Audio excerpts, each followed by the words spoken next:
नमस्कार, मैं अवरंजन वर्मा आज आपको उस 10 मिनट की कहानी सुनाने जा रहा हूँ जिसमें भारत की रूह कांप उठी थी, भारत की सांसें थम गई थी।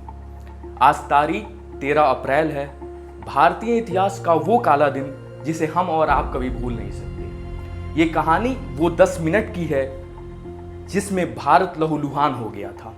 वो 10 मिनट जिसके प्रतिशोध की ज्वाला आज भी हमारे सीने में जल रही है। वो 10 मिनट जिसमें गोलियों की आवाज नहीं, इंसानियत की चीख गूंज रही थी। वो 10 मिनट जहां इंसानियत भी शर्मसार हो गई थी।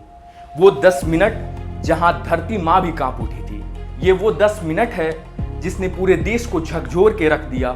ये वो 10 मिनट है जिसका घाव कभी भर नहीं सकता। वो 10 मिनट जहां बेगुनाहों पर अत्याचार की हद पार हो गई थी। वो 10 मिनट जहां आसमां भी रो पड़ा था। ये 10 मिनट की कहानी है जलियांवाला बाग की। वो जलियांवाला बाग जिसकी हर दीवार आज भी उस खून की कहानी कहती है। उसका हर कोना आज भी उस दर्दनाक कहानी को सुनाता है। वो बाग जिसकी खामोशी आज भी हर हिंदुस्तानी के दिल को चीर के रख देती है। ठीक आज से 106 साल पहले 13 अप्रैल 1919 को ब्रिटिश हुकूमत ने उस दिन को भारतीय इतिहास का वो काला दिन बना दिया था जिसे हम कभी भूल नहीं सकते। ये वो काला सच है जिसे हम कभी मिटा नहीं सकते। ये वो घाव है जो कभी भर नहीं सकता।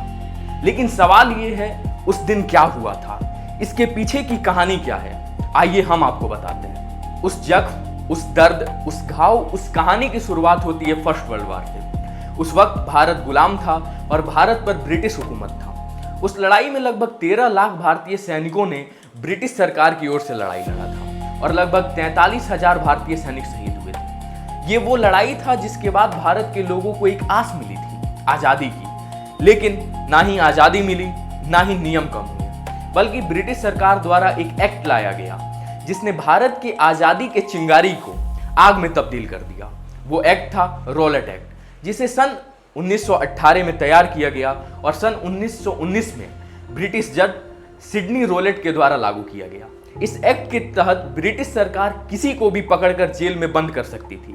ना कोई सुनवाई, ना कोई कार्रवाई, जिसका भारत और भारतीय लोगों ने जमकर विरोध किया, जिसमें 2 राज्यों ने खूब विरोध किया, पंजाब और वेस्ट बंगाल। उस वक्त के नेता डॉक्टर सैफुद्दीन किचलू और डॉक्टर सत्यपाल ने इस एक्ट का खूब विरोध किया। लेकिन 10 अप्रैल 1919 को इन दोनों को गिरफ्तार कर लिया गया। नेताओं को छुड़ाने के लिए लोग प्रदर्शन करने लगे, धरना करने लगे। तब ब्रिटिश सरकार ने पंजाब में मार्शल लॉ लगा दिया, जिसके बाद जनता ने शांतिपूर्ण बैठक आयोजित किया। और तब आया वो काला दिन जिसने बैसाखी के त्योहार को नरसंहार में बदल दिया, जिसने लोगों के चेहरे की मुस्कान को चीख में तब्दील कर दिया। लगभग 16 से 20 हजार लोग शांतिपूर्ण बैठक में आए थे। तब तक इस बात की खबर मिलती है ओ डायर को, जो कि पंजाब का लेफ्टिनेंट गवर्नर था। उसने कुछ सेनाओं को वहां भेजा, जिसका सेनापति था आर डायर, जिसे हम जनरल आर डायर के नाम से जानते हैं। आर डायर लगभग 90 सैनिकों के साथ वहां पहुंचा। जलियांवाला बाग से निकलने का सिर्फ एक ही रास्ता था, जिसे आर डायर ने बंद करा दिया। और तभी एक आवाज आई, फायर।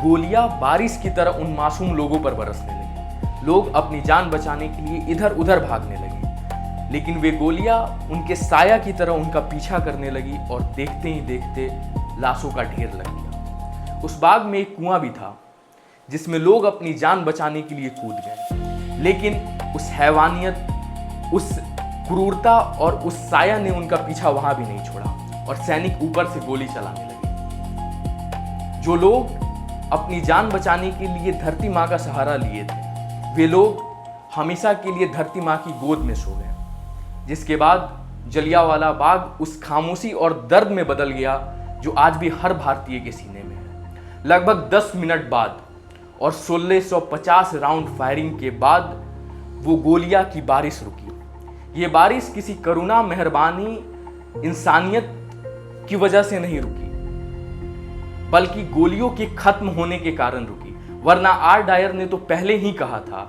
ये गोलियों की बरसात तब तक नहीं रुकनी चाहिए जब तक सारे लोग इस क्रूरता, इस हैवानियत और इस बेरहमी का शिकार ना हो जाएं। हजारों लोगों के मरने के बाद ब्रिटिश सरकार ने यह जारी किया कि इस दुर्घटना में केवल 371 लोग ही मरे हैं, लेकिन सच्चाई में इसकी संख्या कई गुना इससे ज्यादा थी।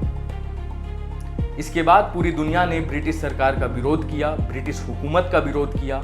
तब 1919 में हंटर कमीशन बनाया गया, जिसमें आर डायर ने यह कहा कि जलियांवाला बाग में उनके ऊपर भारतीयों ने हमला कर दिया था, जो कि एक झूठ था और यह साबित भी हुआ। इसके बावजूद भी आर डायर को निर्दोष करार दिया गया। आप उस क्रूरता और हैवानियत को देखिए, जहां हैवानियत भी शर्मसार हो गई जब डायर ने यह कहा, मुझे इसका कोई गम नहीं, अगर मौका मिले तो मैं इसे दोबारा दोहराना चाहूंगा। भारत के सीने में जलती उस आग को थोड़ी ठंडक तब मिली जब जलियांवाला बाग हत्याकांड में बचा हुआ वो एक लड़का, जिसने अपनी आंखों से सारे हैवानियत को होते हुए देखा था, वो लड़का जो बरसों से अपने सीने में उस बदले की आग को लिए घूम रहा था, 21 साल बाद 13 मार्च 1940 को लंदन के कैक्सटन हॉल में अपने किताब में छुपाई उस बंदूक को निकाला और डायर को मार दिया। तब जाकर थोड़ी ठंडक मिली। उसके बाद अपने आप को उसने सरेंडर कर दिया। उस लड़के ने भारत के जख्म पर मरहम लगाने का काम किया। वो लड़का जिसे युगों युगों तक याद किया जाएगा, वो लड़का जिसका नाम इतिहास भी चीख चीख कर बताएगी। वो लड़का कोई और नहीं बल्कि सरदार उधम सिंह थे।